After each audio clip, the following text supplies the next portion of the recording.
Hi everybody, this is Eduardo Suarez. In this video we're going to continue setting up the coordinated motion. We're going to continue from where we left on the previous video.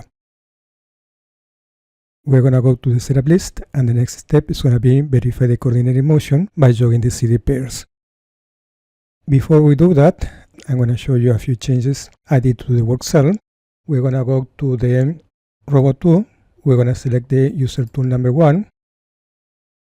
And in properties, on the user tool, I changed the position of the user tool to 250 millimeters on the Z.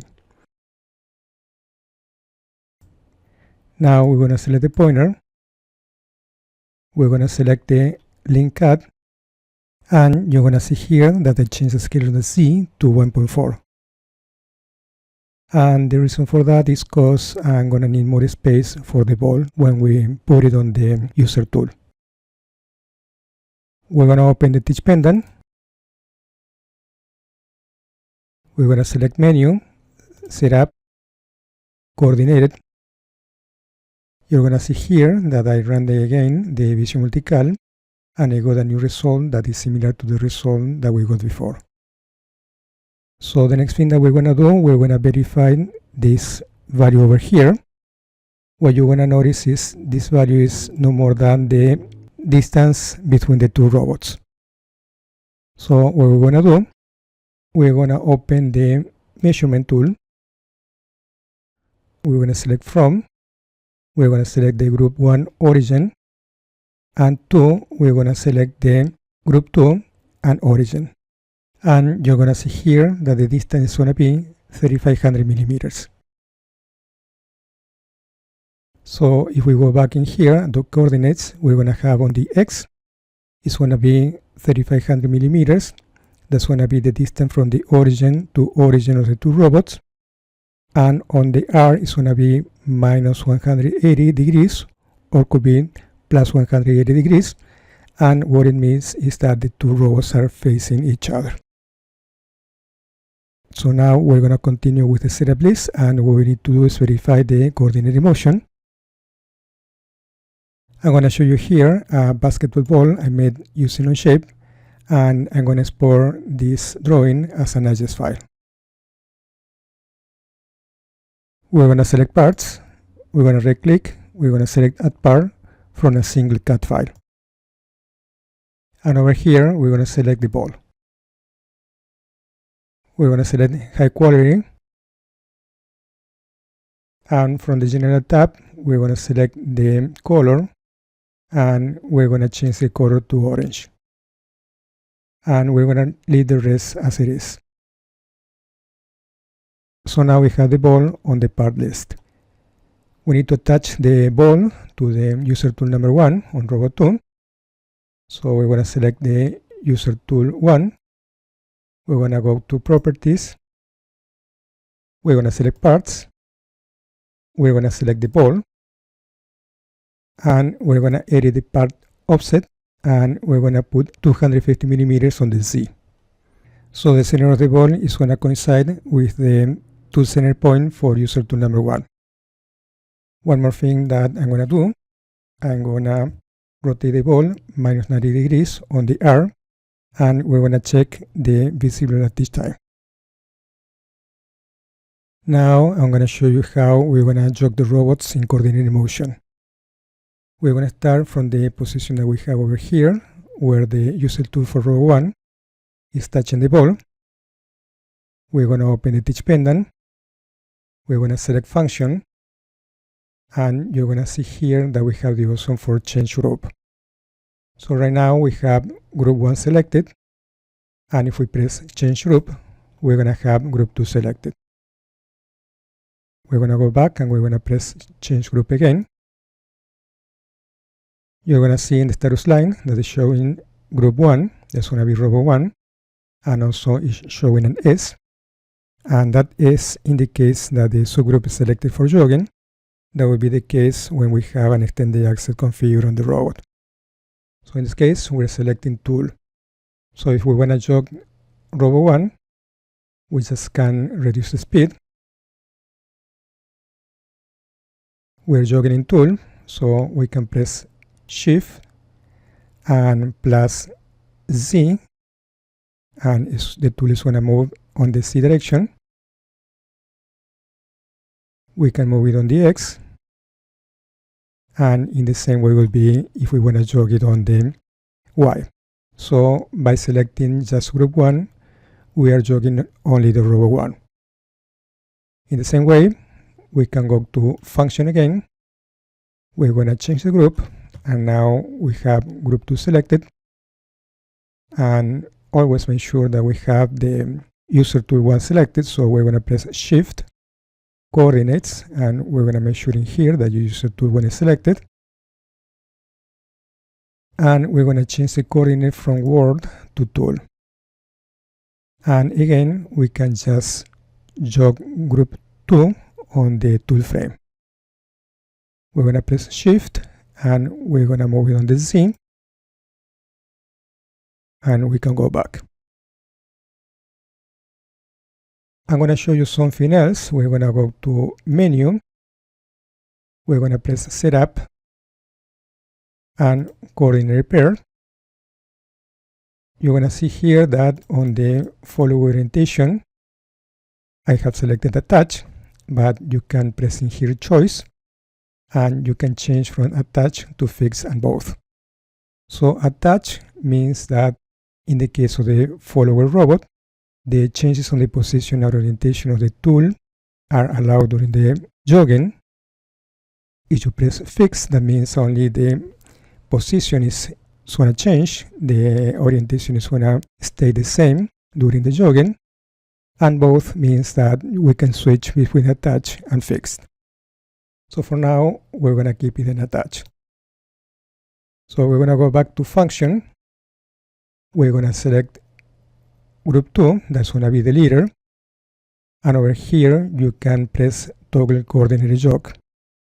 That means that we're going to be toggling to C, and C means that we're going to have the coordinated motion, where the first number is going to be 2, that's going to be the leader, and the second number is going to be 1, is going to be the follower, and we're going to be jogging in tool mode. So now, if I jog in this condition, what is going to happen, the robot 1 is going to follow the leader. For example, we're going to jog it on the X plus, and you see that the follower is following the leader. The same, for example, on the Z. And we can change the rotation.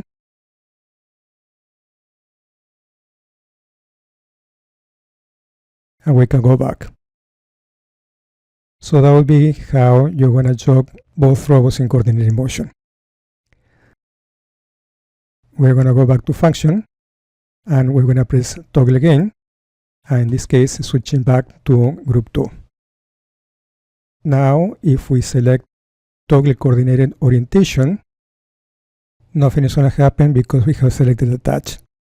So now if we change to Fixed, and we go back to Function, and we press Toggle Coordinated Jog again, the status indication is going to show an F. That means that we're going to jog in fixed orientation. And now what we can do, we can change to both, and we can go to Function again, and we can toggle between the coordinated motion with both position orientation. And if we press Toggle Coordinated Orientation again, we're going to change to fixed orientation. So we're going to put it back in Attached, and we are going to go back to coordinated motion. We're going to go back to the setup list, and we have completed verifying the coordinated motion by jogging the CD pairs. Now we're going to create the coordinated motion teach pendant programs. We're going to go back to the work cell, and we're going to start creating a small program. We're going to open the teach pendant. We're going to press Select, and we're going to create a program that we're going to call it Home Robot 1. We're going to select the program, and we're going to go to Detail. You're going to see here on Group Mask, we are selecting group number 1. we're going to make sure that we have group 1 selected or group 2. That means that we are not in coordinated motion. We're going to press enter, and you're going to see here that what we're doing is just selecting the user frame number is going to be 0, the user tool number is going to be 1, and we are doing a join move to position number 1 at 100% speed with termination fine. And then we're going to use our register number 1 that we're going to set to 1. And this register is going to be like a flag that's going to tell us that the program has finished execution. So in here I have the position for Robo1 that's going to be my home position. And this is going to be the home position for Robo2. We're going to go back to select. We're going to select the next program is going to be home Robo2. Again, we're going to select detail, and you're going to see that the group mask is going to be group number 2. We're going to press enter, and the program is going to be very similar. We're going to be just moving in joint to the position number 1 and with termination fine, and we're going to set a register number 2 equal to 1 to say that we have finished with the execution of the program. Then we're going to have the next program is going to be home robots. We're going to press detail. You're going to see that the program doesn't have any group mask. The reason for that is because there is no move instructions on this program. We're going to press enter. And what are we going to be doing here? We're going to set the register number 1 to 0 first. And then we're going to use instruction run home Robo1. What you're going to notice in here that I'm not using the instruction call. Instead, I'm using the instruction run. With the run instruction, we can run programs simultaneously. If we use the call instruction, the first program needs to finish the execution before we can execute the next line in the program. So if you want to use the run instruction instead of the call instruction, you can press instruction, go to next, select multiple control, and we're going to select run. And then from the list, we're going to select the program Home Robot 1. We're going to do exactly the same with Home Robot 2. We're going to set the register 2 to 0, and then we're going to run the Home Robot 2. And inside each one of the two robots, we're going to set the register back to 1. So now, when we finish the execution of the two programs, we're going to be waiting for register 1 equal to 1 and register 2 equal to 1 to say that both robots are homed. We can test this program. We're going to select Robo 1. We're going to move it out of the home position. We're going to select Robo 2. And also, we're going to move it out of the home position. We're going to go back to the teach pendant. We're going to change the speed. And we're going to press shift and forward. And you can see that both robots went back to home simultaneously. And we have the register 1 and register 2 equal to 1. We're going to create another program. We're going to call it main. We're going to go to detail, and the group mask, we're not going to have any group associated. Again, we're not going to have any motion instructions inside this program. We're going to press enter, and what we're going to be doing here, we're going to call the home robots. After the robots at home position, we're going to wait 100 milliseconds. We want to make sure that both robots finish the movement before we go to the next step. Otherwise, we're going to have an error. And what we're going to do next, we're going to create the path forward. Then we're going to create the path reverse. And at the end, when we finished, we're going to home the robots again. This time, instead of using the run instruction, I'm going to use the call instruction because I'm going to home the robots one at a time. And we're going to finish with the program. Now I'm going to show you how we're going to create the path of the two center point of Robot 1 over the ball. Basically, we're just teaching the points in coordinated motion. Ideally, in coordinated motion, when you create a path, you are going to try to jog the follower robot 50% of the trajectory, and then you're going to jog the leader robot the other 50% of the trajectory. The main problem that you're going to encounter when you jog in coordinated motion is going to be that most likely you're going to hit an access limit for any of the robots, or you can end up in singularity. So when we're in this situation, we need to work around by jogging one of the robots at a time and find a new position of the robot to finish the trajectory. In this case, we're going to create a segment of the trajectory over the ball using cut to path. We're going to select this icon over here, that's draw feature on part, and this is going to open the window for the cut to path. You're going to see that everything is gray out. You want to make sure that you have all these tabs over here selected, otherwise it can show something like this. And now we're going to select the part, so we're going to select the ball. We're going to zoom in, and you can see now that we have this option over here. We're going to select edge line, and the moment we put the cursor over the part, you're going to see that it's going to try to find the edges of the line, and the line that you see here in yellow is going to be the normal. We're going to put the cursor over one of the lines, and automatically it's going to find the line, and we're going to put the yellow line normal to the surface.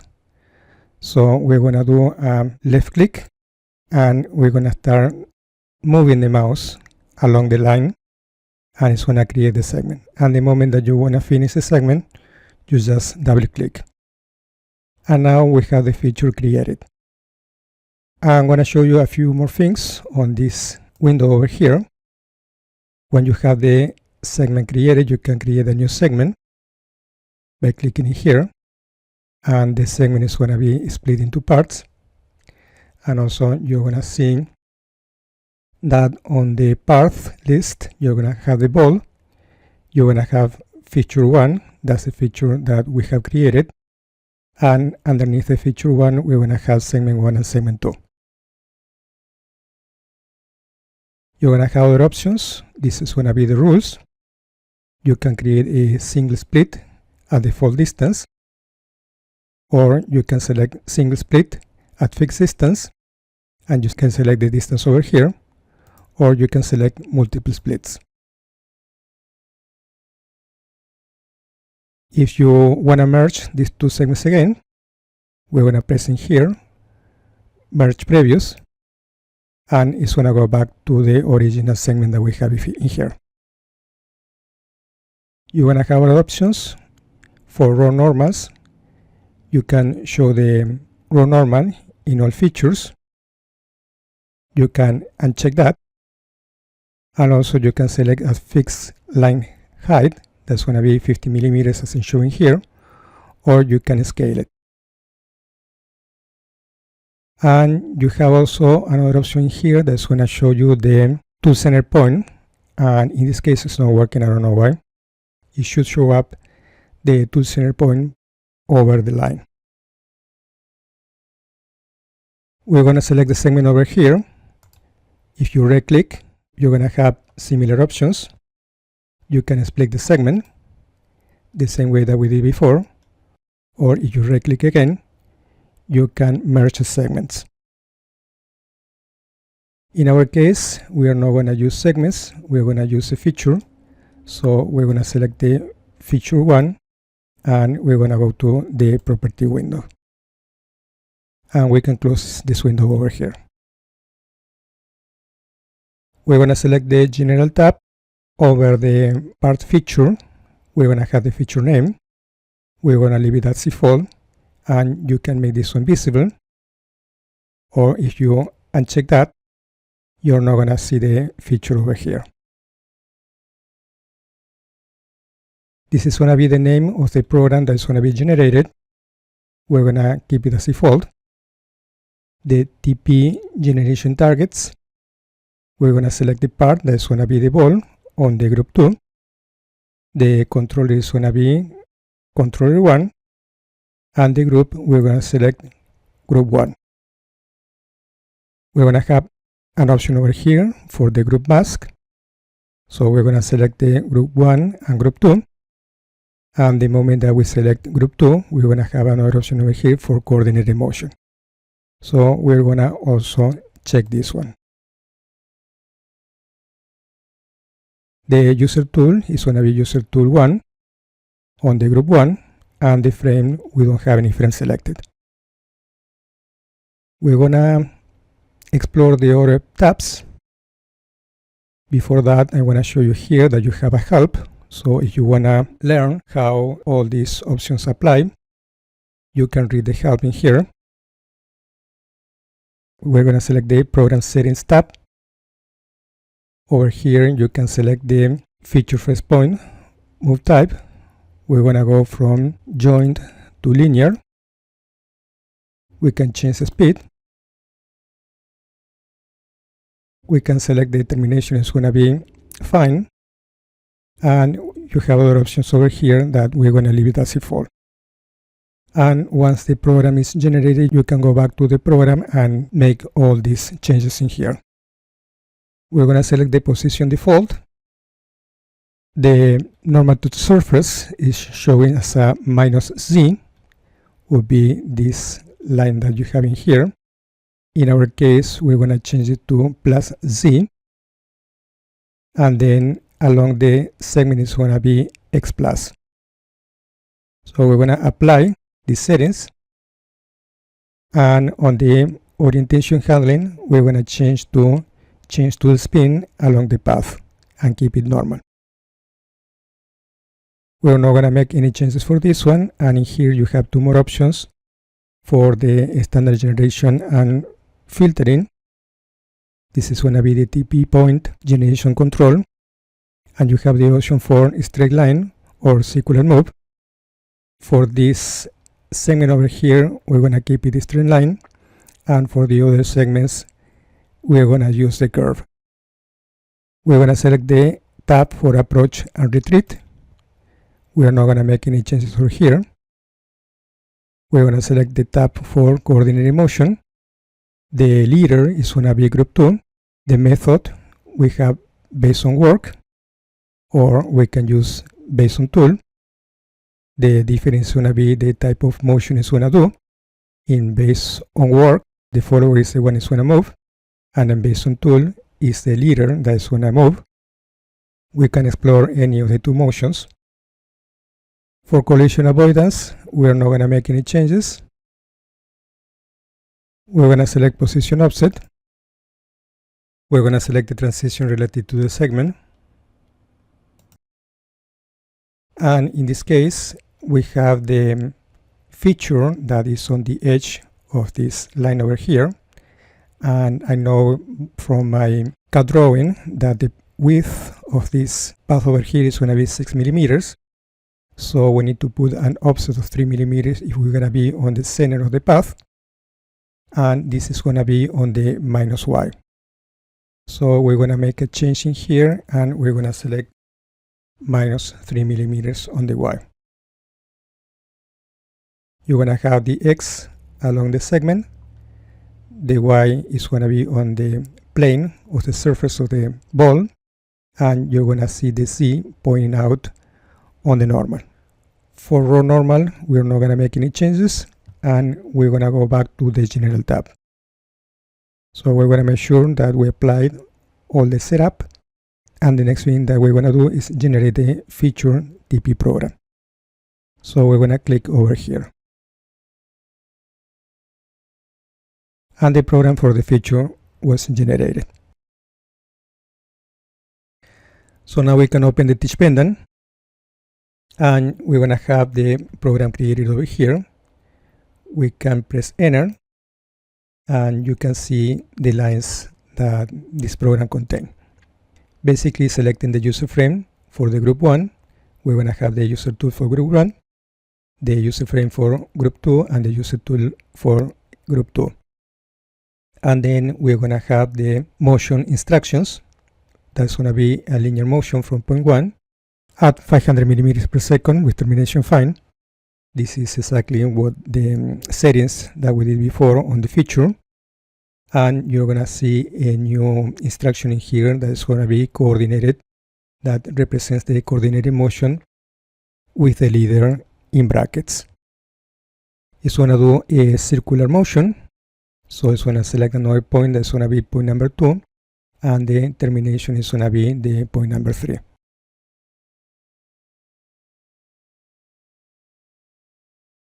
We can select our program main, and what we can do here on this line, on the path forward, we can call the program for the feature 1.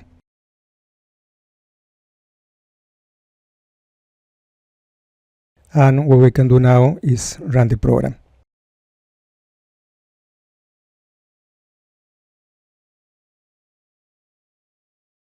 We're going to press Shift and forward.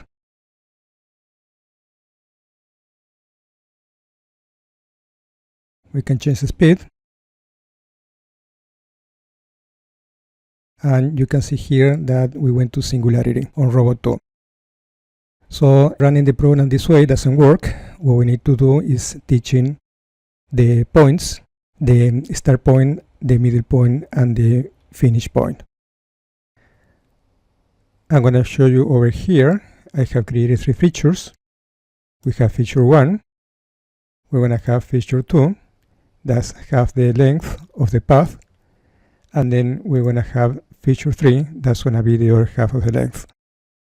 Over here we need to create more features. I'm not going to do that. I'm just going to show you how this one works.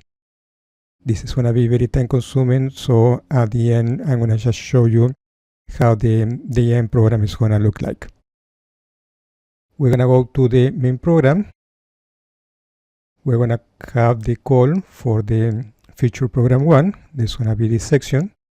Then we're going to have the caller for feature program 2, and finally for feature program 3. And then we're going to go in reverse order. If you want to create the programs in reverse, I'll show you how to do that. It's going to be very simple. I'm going to delete this program over here. We're going to select this program. We're going to select copy. We're going to give it a name. We're going to call it reverse. And then we're going to select the new program that we have created. We're going to press enter. We're going to go to edit, and we're going to select copy and cut. So we're going to select these 3 lines. We're going to cut it, and then we're going to paste it, but we're going to paste it in reverse order with position ID. And you're going to see here that we're going to have 3 new positions. They haven't been taught yet. So the way that we are going to teach these positions, we're going to go in step mode, running the first program. We're going to select the program in forward. We're going to select step mode. We're going to go to the first point.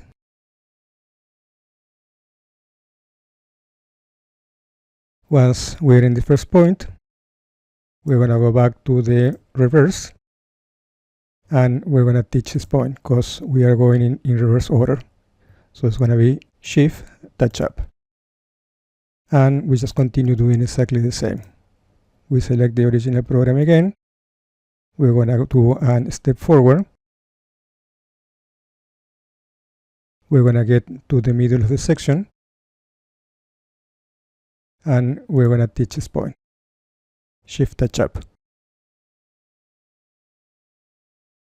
And we're going to go to the end point, and we're going to do exactly the same.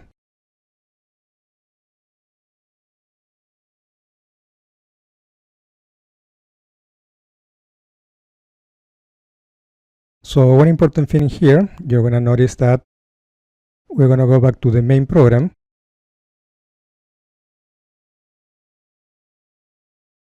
when we select the program for feature program 2, the start point is going to be exactly the same as the finish point that we have in here. Then I added one more point. What it's going to do is going to be a rotation for the tool center point in this direction of this path, and then we're going to continue with a circular motion until the midsection will be over here. For the last section, what I'm doing, instead of using circular motion, I'm using arc. And the reason for that is because this is going to be a more close curve. We're going to run the program at slow speed, and we're going to see how the coordinated motion looks like.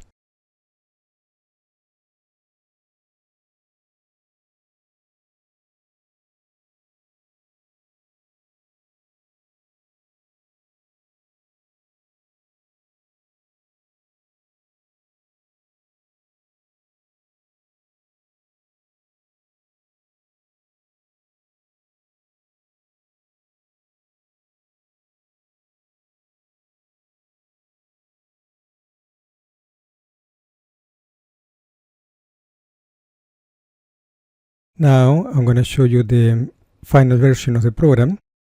This is the same work cell I showed you on the introduction. We're going to run it.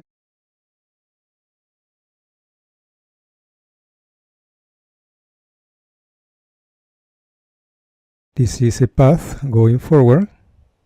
You're going to notice that the main motion is done by the leader, and it's trying to keep the tip of the tool center point for row 1 vertical all the time.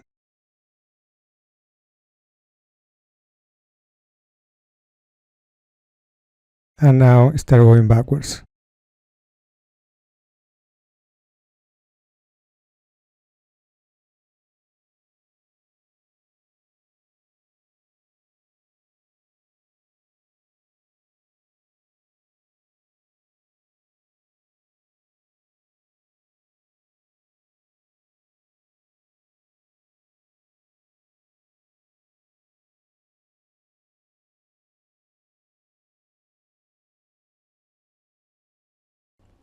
On the main program, I'm calling the feature programs that represent each one of the segments. This program can be optimized by combining all the segments together. For example, we can go to the second segment of the program. We can take all the motion instructions for this segment and put them back at the end of the previous program over here. The other thing that you can do is adding more teach points, either in coordinated motion or by jogging each one of the robots at a time.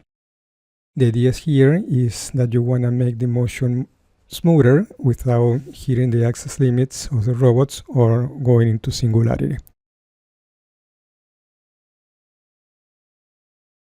Couple of things that you need to keep in mind if you want to make your own coordinated program.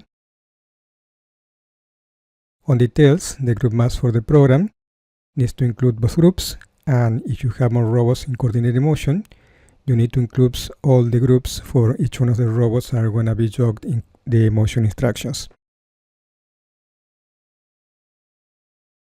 One more thing is that if you have a non-coordinated motion instruction before a coordinated motion instruction, it needs to be a termination fine or termination CNT0, otherwise you're going to get a fault. There are a few more limitations, and they are described on the manual. I'm going to show you how you can access the coordinated motion instruction in here.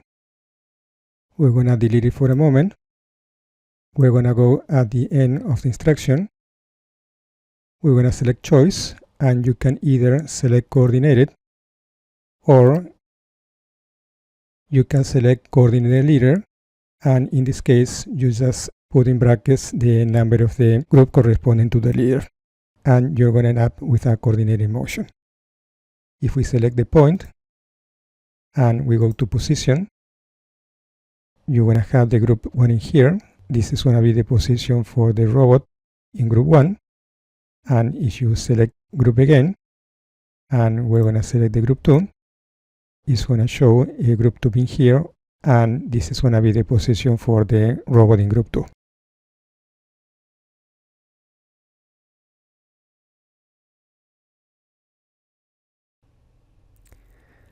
We're going to go back to the setup list, and we finish with step number 10 and 11, creating the coordinated motion teach pendant program and testing the coordinated motion program.